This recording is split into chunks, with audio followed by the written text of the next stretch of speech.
Right now in World of Warships, an entire class of ships is being deleted from the game. Not by Wargaming and a patch note, but by the players themselves. If you're a destroyer captain or a DD main, you're already feeling it. Hey everyone, welcome back to channel, Normal Guy here. Now back in February, I did a video on the Italian submarine line, and I want to start there today, because I think it matters. That video was not a rage video, it was a systems breakdown. I walked through the 5 specific mechanics: reaction time compression, deck gun firing, exhaust smoke denial, cap point control, and the 9-kilometer sub-surveillance radius. And I said on camera that these mechanics were going to warp gameplay for destroyers, cruisers, and the entire match structure. Now, I wasn't predicting the future, I was reading the blueprint, and here's where we landed. The early access event has actually launched. The Italian submarine line hit the general player pool and destroyer community. The DD players who've been grinding this game for years, who built their playstyle around spotting and capping and knife fighting, those players are now logging into the game that has now actively stopped rewarding what they do. The Reddit threads are running hot. Discord servers are full of it, myself included, and I'm getting replays in my inbox from DD players, mains, who are genuinely trying to figure out whether this is worth continuing to play the class at all.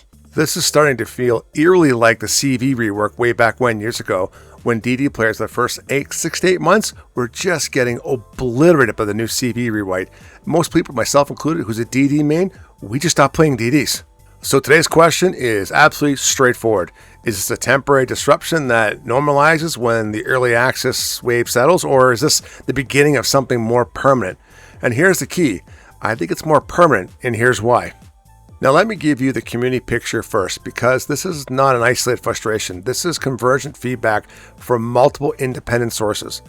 The World of Warships subreddit has had multiple top voted threads this month with players explicitly saying they're going to garage lock their destroyers. Not because they're bad at the game, because the risk to reward equalization stops making sense. Comments like, and I quote, "I won't touch a DD right now. It's just punishment." Post tracking queue composition showing sub-heavy matchmaking a new norm. And this is important. Even creators on different sides of the community conversation have been covering this quite extensively. When independent voices converge on the same problem, that's not a coincidence, that's a signal. I'm talking some pretty big creators have already been talking about it. Even some other channels that aren't as big are actually covering it. And what I'd like to know is people like Ripper DD, Lab Chef Gaming, and Lone Gun, if you 3 guys are watching this video and get this point, tell me down in the comments, are you seeing this? Because I'm seeing it, and this is not healthy. This community is not wrong about what they're feeling, because what they're feeling matches the math. Here's the mechanicism. It looks like the early access event flooded the queue with Italian submarine players. That's standard procedure. New content drives new players, people want to try out the new boats, that's just completely normal. But here's the part that doesn't get said clearly enough. When you inject a class that specifically counters destroyers in a matchmaking pool that isn't weighed to manage that flood, you don't just create harder games for DD players, you create a game that DD players just stop queuing into. Queue, die. Queue, die. Switch to a battleship. Pissed off, logged off. That's the Extinction Loop. And it doesn't require a catastrophic event. It just requires the math to stop working long enough for the habit to break. Heck, I've even showed you in a recent video with the Tier 8 submarine, the Italian submarine, what you can do with the smoke. You can turn it into a Palo Emilio. Jump up on a ship, torpedo the crap out of it, your smoke runs out, you just dive away. It didn't see you, didn't know you there. When that happens to the Palo Emilio, you just concentrate fire on it when it comes out of its smoke and you kill it. That's a YOLO boat. This is a YOLO boat that can run away underwater and not be spotted while it puts 8 torpedoes, say, into a battleship or a heavy cruiser. This line has single-handedly brought back submarine shotgunning without penalty. It used to be underwater, now it's on the surface, but now you've got smoke generators and you can run at full speed.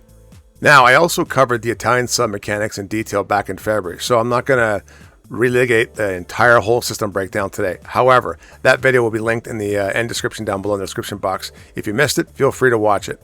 But let me give you the short version of why this particular release is harder than previous submarine introductions. Because the question I keep hearing is, we've had submarines before and for a while, why is this time different? Why is this line so different?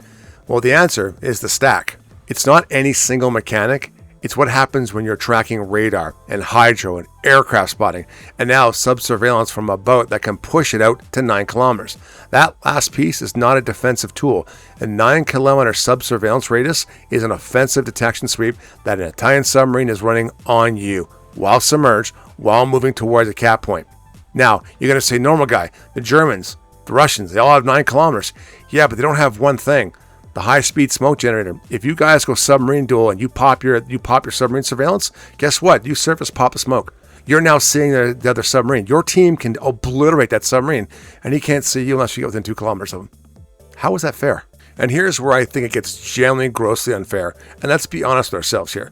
Those submarines can contest cap points, not approach them, not hover nearby, actually contest them. This is the destroyer's core job. It is an entire justification of why DD players accept being the smallest, squishiest ships in the match with the lowest health pool sometimes and the fewest options when detected. You take the cap, you win the game. That's the deal. When a submarine can fulfill that role with better survivability, better stealth, and detection sweep that punishes you for approaching, aka a submarine coming at you, or you have the exhaust smoke, so now you're punishing a destroyer that's getting towards you in the cap. You have not balanced 2 classes. You have removed one class's reason to exist. And now, add secondary spec battleships hunting DDs in the knife fighting range, which was already a documented problem before the Italian submarines arrived. And you've stacked 3 separate simultaneous threats categories on a class that has no coherent answer to all 3 at once. And hey, just for a little bit of sheeps and giggles, why don't you add a CV on top as well? This is a Captain Obvious moment. That's not a match environment, that's a target practice. Unfortunately, here's what the conversation usually misses. This is not just a DD problem. When destroyers leave the queue, the entire game degrades and changes. Cruisers lose their spotting network. Without DDs pushing the fog of war, cruiser captains are flying pretty much blind at mid-range, which means they play further back, which means the battleships push even further back, and the game turns into a long-range deletion contest at the back of the map, aka what we're seeing, passive mode. If you've been playing more than those lately, this is why. The strategic layer that makes World of Warships worth playing, the information game, the scouting, counter-scouting, the positioning chess that separates this game from every other naval title, the layer requires DDs to function. Without them, it collapses. You get a slower, blunter game that rewards whoever has the most hit points, not who has the best read of the battle or the minimap. And I will say this directly. I think Wargaming does understand this. I don't believe they introduced these mechanics trying to destroy the destroyer class, but good intentions and poor execution arrive at the same destination. The players are feeling the results, the queue numbers are reflecting it, and the loop, if it continues, is self-reinforcing. More subs in queues mean fewer DDs, means more sub-dominance, means even fewer DDs. Let's be honest, okay? Alright, the recent video from Wargaming of how to play these Italian subs emphasizes the SAP gun and hunting DDs. It does talk about torpedoes, but that's the first thing they let off with. That does not fix itself. It needs to be fixed. So what's the prescription to heal this? Well, let me give you my honest take. Not a wish list, an actual fix path. First, queue weighing during early access events. If a new class is flooding the matchmaking pool, you cap the distribution. 1 Italian sub-team maximum per event window. That alone significantly softens the impact.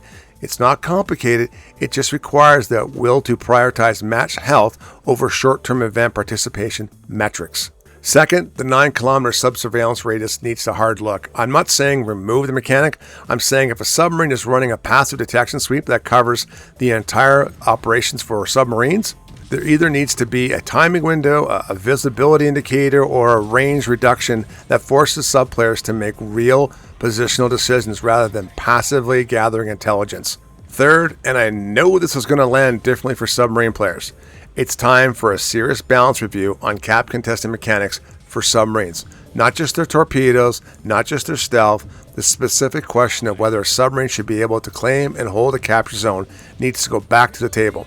If the answer is yes, then you need a corresponding buff to destroyers, survivability, or detection suppression in the cap zone. You cannot remove the job that kept the risk. Example, submarines on the surface, it's got its smoke, it takes the cap. It realizes the DD comes in the cap, you know what it does? It just dives away.